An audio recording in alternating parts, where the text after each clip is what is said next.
29 June 2024 30টা বল 30 run আৰু ক্ৰিজৰ আছিল হেনৰিক Klaasen আৰু ডেভিড মিলাৰ। মনটো এনে লাগিছিল যেন আৰু এটা হাৰ্টব্ৰেক। 2023 19 নৱেম্বৰ ইতিমধ্যে পাহৰিবই পৰা নাছিল। কমেণ্ট্ৰিত থকা এক্স প্লেয়াৰ কেইটাই ইতিমধ্যে হাৰ মানিছিলে, কিন্তু হাৰ মনা নাছিল ফিল্ডত থকা প্লেয়াৰ কেইটাই, আৰু তেওঁলোকে আশা এৰি দিয়া নাছিল, বিশেষকৈ হাৰ্দিক পাণ্ডিয়া, জসপ্ৰীত বুমৰাহ আৰু অৰ্শদীপ সিং। 30টা বলত কবাত নো বল, কবাত ইনচাইড এজ, কবাত আউটচাইড এজ, লাগিও ৰান যাব পাৰে, কিন্তু একো নহল। সঠিক লাইন লেট, সঠিক ষ্ট্ৰেটেজি আৰু নিজৰ স্কিলৰ ওপৰত সম্পূৰ্ণ বিশ্বাস, আৰু আমি মেটছখন সাউথ আফ্ৰিকাৰ হাতৰ পৰা কাঢ়ি আনি বিশ্ব চেম্পিয়ন হলো। আজি সাউথ আফ্ৰিকাৰ লগত আমাৰ ছুপাৰ 8ৰ প্ৰথম মেচ। আজি মেচখন জিকিবলৈ বাধ্যতামূলক নহয়, কিন্তু আমি ছুপাৰ 8ৰ প্ৰথম মেচত জিকি ললে পিছলৈ প্ৰেছাৰ কম থাকিব। সাউথ আফ্ৰিকাই নিজৰ প্ৰস্তুতি সম্পূৰ্ণ কৰিছে, বিশেষকৈ তেওঁলোকে গ্ৰুপ ষ্টেজৰ 3খন মেচ আহমেদাবাদৰ নৰেন্দ্ৰ মোদী ষ্টেডিয়ামতে খেলিছে। তেওঁলোকে পিচ আৰু ফিল্ডখন ভালকে জানে। দুয়োটা টিমৰ বেটিং হেভি, গতিকে দুয়োটা টিমৰ বলিঙৰ মাজত ভাল কম্পিটিশ্যন এটা হ'ব। ইণ্ডিয়া এতিয়ালৈ স্পিনৰ এগেইনষ্টত অলপ ফাঁচি আছে যদিও সাউথ আফ্ৰিকাৰ তেনে কোনো বিশ্বমানৰ স্পিনাৰ নাই। স্পিনাৰ এজনে আছে, কেশৱ মহৰা, আৰু লুংগি এংগিটি দৌৰি আহি কেইটামান স্পিন বল কৰিব, মানে শ্লোৱাৰ ওৱান দিব। আমাৰ ইণ্ডিয়াৰ বেটিং লাইনআপত অভিষেক শৰ্মা অলপ চিন্তনীয় বিষয় হৈ আছে, লগতে তিলক বৰ্মাৰ ষ্ট্ৰাইক ৰেটত অলপ চিন্তা হৈছে, কিন্তু মোৰ মতে তিলক বৰ্মাৰ দৰে এজন এংকৰ ইনিংছ খেলা বেটছমেন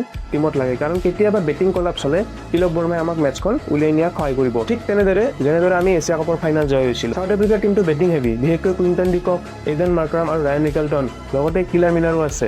গতিকে সাউথ আফ্ৰিকাৰ ওপৰত 4জনকৈ লেফটি বেটছমেন আছে, গতিকে আজি ৱাশ্বিংটন সুন্দৰক খেলাব যেন লাগে। যোৱা কেইদিনমান ৱাশ্বিংটন সুন্দৰে নেটত বহুত বেছিকৈ বলিং কৰি আছে। মোৰ প্ৰেডিকশ্যন আজি অভিষেক শৰ্মা ফৰ্মত আহিব, লগতে 50+ স্ক'ৰ কৰিব। আপোনাৰ মতে আজি মেটছৰ ইম্পেক্ট প্লেয়াৰ কোন হ'ব?